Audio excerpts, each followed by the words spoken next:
PTI की तरफ से जो फाइनल कॉल 24 नवंबर को होने जा रही है, जानना ये है कि क्या पीटीआई अपने मुतालबात पूरे करवा सकेगी। सबसे अहम तरीन मुतालबा पीटीआई का इस वक्त इमरान खान की रिहाई है। तो चलिए आइए जानते हैं कि क्या 24 नवंबर को इमरान खान को अडियाला जेल से बाहर निकाल सकेगा या नहीं। हमारे साथ मौजूद है ताहिर मलिक, सीनियर जर्नलिस्ट, इनसे जानते हैं इनकी राय। अस्सलाम वालेकुम सर। वालेकुम अस्सलाम। सर, जब बात करते हैं 24 नवंबर को होने वाले एहतजाज की, इस हवाले से आपकी क्या राय, आपको क्या लगता है ये एहतजाज कैसा होगा? मेरा ख्याल ये 1+1 वैसे ही होगा जैसे पहले हुए हैं। मेरा ख्याल है कि पाकिस्तान की जो पॉलिटिकल कल्चर है, जो पाकिस्तान की हिस्ट्री है और जो पाकिस्तान का रियासती ढांचा है, उसमें मुझे ऐसी कोई चीज़ नज़र नहीं आ रही कि कोई पॉपुलर पॉलिटिकल लीडर एक बहुत बड़ा जलसा करे और एक बहुत बड़ा एहतजाज करे और चीज़ें बदल जाए। मेरा नहीं, रिपीट होगी, पीटीआई सड़कों पर मार खाएगा, पीटीआई वर्कर हमेशा की तरह नहीं, मार भी नहीं खाएगा। मेरा ख्याल है, मुझे तो लगता है ये वो उनको इकट्ठे नहीं होने देंगे, क्योंकि रियासत जितनी सख्ती से आती है, जितनी मतलब ब्रूटली पाकिस्तान की मैं देखता हूँ रियासत, मुझे लगता है एक ही जगह पर जिंदा है। जब खान का नाम आता है तो पाकिस्तान लगता है एक निज़ाम है, सिस्टम है, पुलिस है, इंटेलिजेंस है, सारे इकट्ठे हो जाते हैं और बेहतरीन परफॉर्म करते हैं। तो आपको क्या लगता है कि जो होने वाला एहतजाज है, अभी आपको लगता है कि इस्लामाबाद तक पहुंचेगा ही नहीं? मेरा नहीं ख्याल। और जब हम बात करते हैं अलीमीन गंडापुर की, तो आपको क्या लगता है कि वो भी पहुंचेंगे या कहीं रास्ते में रुक जाएंगे चाय पानी के लिए? मेरा पॉइंट है कि पहुंच जाएगा भी तो कुछ नहीं होगा। पहले तो अगले लोगों को इकट्ठे नहीं होने देने जाए, पहली स्ट्रेटजी ये। अगर चले आप इकट्ठे भी कर लेंगे फिर आपको पहुंचने नहीं देना। आप पहुंच भी गए फिर आप क्या करेंगे? सवाल ये है कि जो आपकी टारगेट, आपका टारगेट खान की रिहाई है। खान की रिहाई का टारगेट है कि एक निज़ाम को बदलना है, वो वज़ीर आज़म बनना चाह रहा है। खान का टारगेट है कि ये इलेक्शन ही गलत हुए हैं। तो मेरा नहीं ख्याल कि पाकिस्तान का जो ढांचा है, जो सियासी निज़ाम है, जो आपकी हुकूमत है, वो इतने इस तरह यहाँ तो कभी रेवोल्यूशन नहीं है, ना कोई चेंज आई है। यहाँ तो मुझे बताया ना कि आप स्वीडन नॉर्वे में रह रहे हैं कि भी मैं ये कर दूंगा, मैं वो कर दूंगा, तो आप हुकूमत कहती है अच्छा ना, हम दोनों बड़े अच्छे बच्चे हैं, मामला सेटल कर लेते हैं। ऐसे कुछ भी नहीं होगा। तो देखिए सर, ये जो एहतजाज चल रहा है, अब पीटीआई और इमरान खान का आखिर मकसद क्या है फिर? अगर आप कह दें कि जलसा भी या ये एहतजाज भी कामयाब नहीं होगा, तो अब आप देखें कि ये इंटर रिलेटेड है, इंटरकनेक्टेड है पाकिस्तान की पॉलिटिकल इंस्टेबिलिटी के साथ। क्योंकि पीटीआई ने जो सूरत हाल इस वक्त पैदा कर रखी है पूरे मुल्क में, उसकी वजह से पॉलिटिकल इंस्टेबिलिटी बढ़ती जा रही है। तो ये सिलसिला कब तक जारी रहेगा? जारी रहेगा, ऐसे रहेगा। देखें, दो कुव्वतें हैं ना, एक जो एंटी पीटीआई हैं वो कहेंगे देखें जी कि मुल्क इकॉनमी की बेहतरी आ रही है, स्टेबल हो रहा है, ये हर दफ़ा गन डाल लेता है, कोई बाहर से आ रहा है ये गन डाल देते हैं, ये एहतजाज करते हैं, वो ये इसको कहते हैं री इन्फोर्समेंट। Nothing would change. जो पीटीआई के हमायती है वो कहेंगे देखें कितनी जालिम हुकूमत है, रियासती हथगंडे इस्तेमाल करते हैं, सड़कें बंद कर देते हैं, इतना जुल्म करते हैं। तो 2+2 ही होगा। जो दुश्मन, जो पीटीआई को नापसंद करते हैं, वो भी री इन्फोर्स हो जाएंगे कि देखा ये गन डालते हैं। जो पीटीआई के हमायती है वो कहेंगे अपना हुकूमत बड़ी गंदी है। मुझे नहीं लगता कोई फर्क पड़ना। तो आप देख रहे हैं, इन्हीं वजूहात की वजह से पाकिस्तान की इकोनॉमी जो है डिस्टेबलाइज हो चुकी है। तो अगर यही सूरत हाल रही तो आप देखिए पॉलिटिकल इंस्टेबिलिटी और मजीद होती जाएगी। नहीं, ये कोई आर्गूमेंट नहीं, ये आप लोगों ने पता नहीं कहाँ से आर्गूमेंट ले लिया।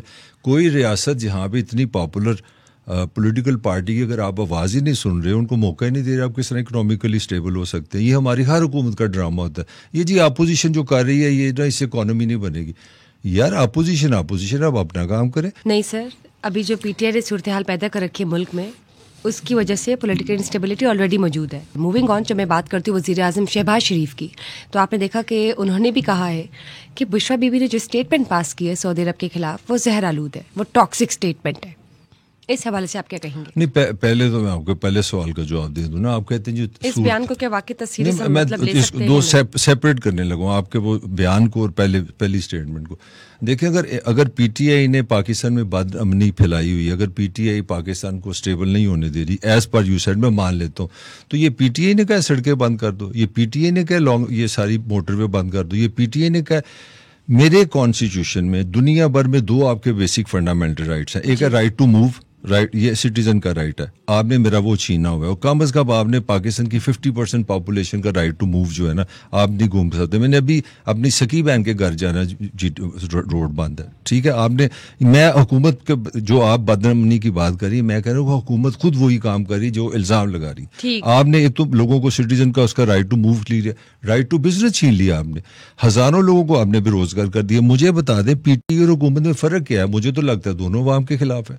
चलो हम हल की तरफ चलते हैं। आप ये बताएं कि जो मौजूदा हालात है, आप देखिए एहतजाज कल है और हम सबके सामने है जो मौजूदा सूरत हाल है तमाम शहरों में, हल क्या है? हाल ये है कि जो एहतजाज करना है, जो पॉलिटिकल एक्सप्रेशन है, वो अपने आप को पाकिस्तान की पॉपुलर पॉलिटिकल पार्टी समझते हैं, उनको एहतजाज करने दें। जो लीगल एहतजाज नहीं करेगा फिर आप रियासत को ले गए हैं ना। अभी वो घर से निकले नहीं, आपने सड़कें बंद कर दी। ये कहाँ का एहतजाज है? मैं आपको किस हकीम ने कहा कि उन्होंने आग लगानी है, आपने दंगा फसाद करना है?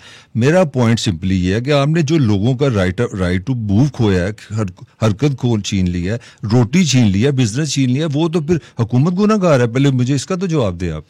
ठीक है सर, मुझे ये बताइए, जो हम बात करते हैं कुछ मुज़ाकरात की जो सुनने में आ रही हैं, कंफर्म्ड नहीं है, मैं जानना चाहूँगी आपकी राय इस हवाले से कि क्या आपको ऐसा लगता है कि कोई मुज़ाकरात हो रही हैं? एहतजाज से पहले अली मीन गंडापुर की कोई इंपॉर्टेंट मीटिंग हुई है किसी अहम शख्सियत के साथ? मुज़ाकरात नहीं हो ही नहीं सकते।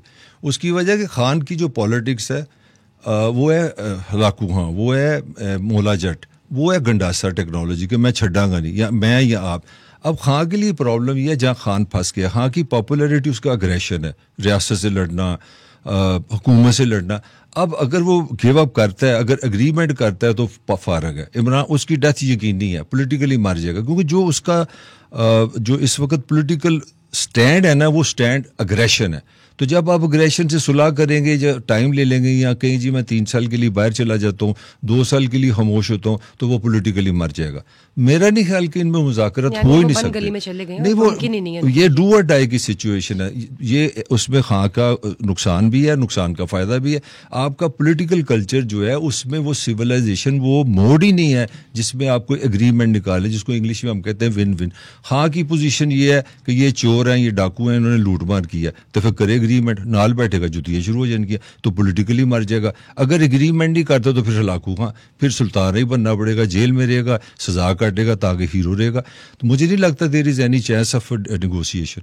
तो आप ये बताइए, जब बात करते हैं हुकूमत की, तो जो पीटीआई कह रही है कि हुकूमत घबरा गई है या बुखला गई है, इस्लामाबाद में पुलिस की भारी नफरी पहुंच गई है, आपको लगता है कि पता नहीं कितने ज्यादा लोग इकट्ठे हो जाएंगे एहतजाज पर, और क्या वाकई कोई ट्विस्ट आएगा, ये कोई नई मूवमेंट स्टार्ट होगी? अच्छा मिस खान, बड़ा पर्सनल मेरा कमेंट है। मैं समझता हूँ पता नहीं पॉलिटिकल पीटी कितनी पॉपुलर है कि नहीं है।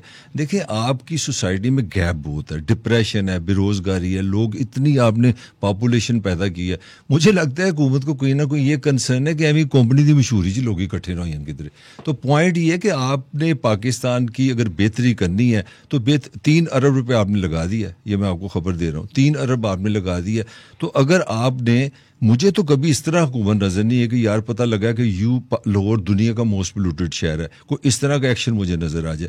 आई लव टू सी के हुकूमत के जी मेरा 3 करोड़ बच्चा स्कूल नहीं जाता, हम कोई एक्शन प्लान लेके आ रहे हैं। मुझे आज तक नहीं पता कि पाकिस्तान की 1/3 पॉपुलेशन बिलो पॉवर्टी है। हुकूमत इस तरह है, हुकूमत जल्द से जुलूस खत्म करने के लिए पूरी पावर के साथ, पूरी रियासी स्ट्रक्चर के साथ आती है।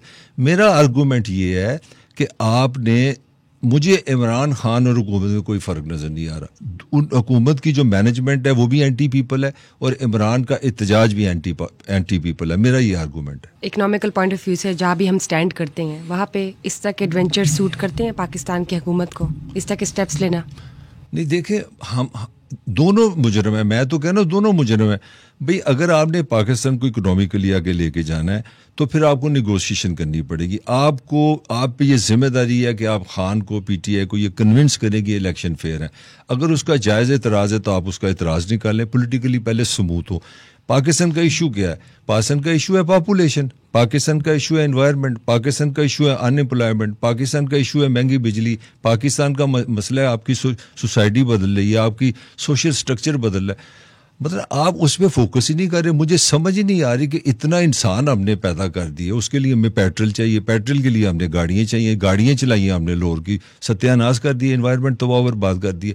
इशू तो हम डिस्कस ही नहीं कर रहे। Nobody is talking what are the issues. Issue ये जी इमरान खान इकॉनमी को खराब कर रहा है, तो उसका हल क्या है? मोटरवे बंद कर दो, जान दो यार, एडी कॉमेडी तो नहीं ना चलती। तो सर आपको क्या लगता है कि इस एहतजाज का नतीजा क्या होगा? कुछ नहीं होगा, तो एग्रेसिव तरीके से कुछ भी नहीं होगा, तुम्हारे कुछ भी नहीं होगा, इस तरह देंगे, कुछ भी नहीं होना। 3-4 दिन के बाद ये फिल्म उतर जाएगी और तुम इस अगले हफ्ते फिर एहतजाज होगा, तुम्हारा इस तरह समा पॉडकास्ट होगा, मैं आऊंगा। तो सर देखिए 3-4 दिन आपने कहा, तो 3-4 दिन भी बहुत ज्यादा होते हैं। अगले 3-4 दिन भी इसी तरह सूरत हाल रहेगी? डेफिनेटली। देखिए क्योस जो है वो खान के हक में है। ये जो हुकूमत कर रही है, इससे मैं आपको पहले भी मैंने गुजारिश की थी कि इससे कुछ नहीं होगा। जो खान के आशिक हैं वो मजीद इश्क में गिरफ्तार हो जाएंगे। उनका आर्गूमेंट ये होगा कि देखें हुकूमत ने इतनी जबर के साथ इसको नाकाम बनाया। जो दूसरी तरफ बैठे हैं दरिया के किनारे वो कहेंगे यार ये देखो ये पाकिस्तान की इकॉनमी को स्टेबल नहीं होने दे रहा। तो नतीजा क्या निकला? 0 जमा 0, हाँ वही के वही। ठीक से मूविंग ऑन, जब बात करते हैं बुशरा बीबी और अलीमा खान की, आपको क्या लगता है कि पॉलिटिकल स्टेज पर दोनों के दरमियान कोई रस्साकशी चल रही है? मुझे तो ये लगा कि इमरान का एक बहुत बड़ा फेलियर आया। खान का बड़ा ख्याल था कि ये फैमिली खेलते हैं, माँ बेटा बहन भरा खेलते हैं। अल्टीमेट खान को समझ आया कि ये जो सोसाइटी है ये ब्लड से चलती है। मतलब खान का सबसे बड़ा फेलियर है कि वो पॉलिटिकली एक्सट्रीमली डिसऑर्गेनाइज्ड है, जिसका नाम पीटीआई है। To my understanding it is a one man show जिसका नाम इमरान खान है। कोई बंदा ही नहीं है, ना सेकंड लीडरशिप, थर्ड लीडरशिप। मेरी अपनी राय में मेरी अच्छी खासी उम्र है, मेरा अच्छा खासा जर्नलिज्म है। मैं समझता हूँ Imran is the most popular political man in the Pakistan history. मैं इसको भुट्टो से ऊपर रेट करता हूँ, ये मेरा राइट है जो मैं समझता हूँ। मगर इससे ज़्यादा डिसऑर्गेनाइज पॉलिटिकल लीडर भी मैंने नहीं देखा। अल्टीमेटली बीवी और बहन को लाना पड़ा। ओ भाई वेयर इज योर ऑर्गेनाइजेशन? वो पॉलिटिकल पार्टी तो बना लो। ये पॉलिटिकल पार्टी नहीं है, ये एक बंदा है, वो जो कहता है वही बंदा है। तो उसका सबसे बड़ा इमरान का जो फेलियर निकला है ना इस क्राइसिस में, वो निकला है कि पार्टी टोटली डिसऑर्गेनाइज्ड है और उसी का नुकसान हो रहा है इमरान। यानी कि इनकी जेब में आपको लगता है कोई खोटे सिक्के जिसकी वजह से उनको अपनी फैमिली को आगे लाना पड़ा? वो बीबी सिक्के आए नहीं है। एक जेब में भी इमरान खान है, मुंह में भी इमरान खान है, हाथ में भी इमरान खान है, बट है ही कुछ नहीं। पीटीआई का ना कोई सोच है, ना कोई डायरेक्शन है, ना कोई समझ से बाहर है कि रियासत मदीना क्या है, इकॉनमी आपने क्या बनानी है, मॉडर्न आपका कोई विजन ही नहीं है। सिर्फ एक विजन है कि मैं ईमानदार हूँ, मैं पाकिस्तान ठीक कर दूंगा। लोगों ने उसको मान लिया। ना ऑर्गेनाइजेशन है, ना पार्टी है, ना एक्सपर्टी है। मुझे तो कुछ नहीं लग रहा। सर जब बात करते हैं डोनाल्ड ट्रंप की, यूएस इलेक्शंस के बाद, डोनाल्ड ट्रंप के प्रेसिडेंट बनने के बाद ऐसा था कि पीटीआई को उम्मीदें थी कि हो सकता है इमरान खान को रिलीफ मिले या रिलीफ की तरफ शायद हमें कोई चांसेस नजर आए। तो आप इस हवाले से क्या कहेंगे? यार खुदा का खौफ खो, ट्रंप जिस मुल्क का बादशाह सलामत बनने है वो दुनिया का सबसे बड़ा मकरूज है। घर में खाने का टाइम नहीं। अमेरिका में 3 गुना महंगाई हो गई है इस वक्त, वहाँ पे होमलेसनेस आ गई है। वो इसलिए है कि इमरान को छुड़ाएगा। यार खुदा के लिए को अकल से भी सोचो, उसकी अपने मसाइल नहीं ख़त्म हो रहे। इमरान जो अमेरिका की इस वक्त अंडरस्टैंडिंग है, जो मैं आपको थोड़ी सी जो छोटी मोटी मेरी अकल कह रही है, और वो ये है कि अमेरिका की पॉलिसी ये नहीं होगी। पाकिस्तान पहले तो उनके लिए वो इम्पोर्टेंस छोड़ गया। पाकिस्तान की सारी इम्पोर्टेंस रीजनली अफगानिस्तान के हवाले से थी। तो तालिबान ने जो रेजिस्टेंस करनी थी अमेरिकन के खिलाफ, वेस्ट के खिलाफ, तो वो सीधा कहते हैं भाई साढ़े ना मुको, आप हमसे सेट हो जाए। भाई एक रात को अगर अमेरिका की सारी फौज खाली काबल सारा अफगानिस्तान छोड़ के चली गई, वो बच्चे हैं, वो सोच के वहाँ से गए हैं, वो इसलिए चले गए हैं कि no they will directly handle Afghanistan, उनको अब पाकिस्तान की अब जरूरत नहीं है। तो मेरा ख्याल है Pakistan is no more the darling of America which is used to be. तो पाकिस्तान इतना इंपॉर्टेंट सी नहीं है। हाँ वो ये ठीक है, ये ट्रंप एज ए पॉलिटिशियन या एज ए पॉपुलर कोई स्टैंड ले ले, मेरा नहीं ख्याल कोई आउट ऑफ द वे या कोई ऐसी कोई पॉलिसी आएगी कि वो आए सिर्फ इसलिए कि मैं इमरान को रिहा कराऊँ। दुनिया इतनी सिंपल नहीं है। सर आपने भुट्टो की बात की थी, तो मैं ये जानना चाहूँगी कि जिस तरह के भी हालात चल रहे हैं इमरान खान के, और अगर वो जेल से बाहर नहीं आते और मजीद उनके लिए सिचुएशन टफ हो जाती है, तो क्या वो मुस्तकबिल के भुट्टो हो सकते हैं? वो डेफिनेटली मेरा ख्याल है 70+ है। वैसी भुट्टो अब कितना ह्यूमन फैक्टर भी है ना, ये 72 73। तो अगर वो इसी तरह, जो मुझे नहीं लग रहा कि 5 साल में शहबाज कहीं जाएगा, जो पाकिस्तान की स्टैब्लिशमेंट और पाकिस्तान की हुकूमत की मुझे डायरेक्शन नज़र आ रही है, मुझे साफ साफ नज़र आ रहा है 3-4 साल तो कहीं नहीं गए। तो 75 वो प्लस है। पार्टी उसकी है नहीं, ऑर्गेनाइजेशन पीछे है नहीं है, ये जो उसका असल मसला है। मुझे लगता है कि इमरान के लिए आगे को मुझे बहुत कम रोशनी नज़र आ रही है। और एक और बहुत फैक्टर है जो पाकिस्तानी को समझ नहीं होती। पाकिस्तान का जो ढांचा है ना, इसका एक्सटर्नल फैक्टर बहुत है। एक्सटर्नल से मुराद एक्सटर्नल ममालिक, फाइनेंशियल रीजन है, फिर आपके प्रोग्राम में बड़ी लंबी बात हो जाएगी। उसमें भी इमरान के लिए कोई इतनी ग्रीन लाइट नहीं है। जो ममालिक पाकिस्तान पे अच्छा असरअंदाज करते हैं, इमरान की वहाँ पे भी से नहीं है। और जो इंटरनल सिचुएशन है वो इतनी क्योटिक है पाकिस्तान का, फाइनेंशियल प्रेशर इतना ज़्यादा है कि पाकिस्तान की स्टैब्लिशमेंट ना रिस्क ही नहीं ले सकती कि खां को एक दिन भी पाकिस्तान दे। ये असल कहानी है।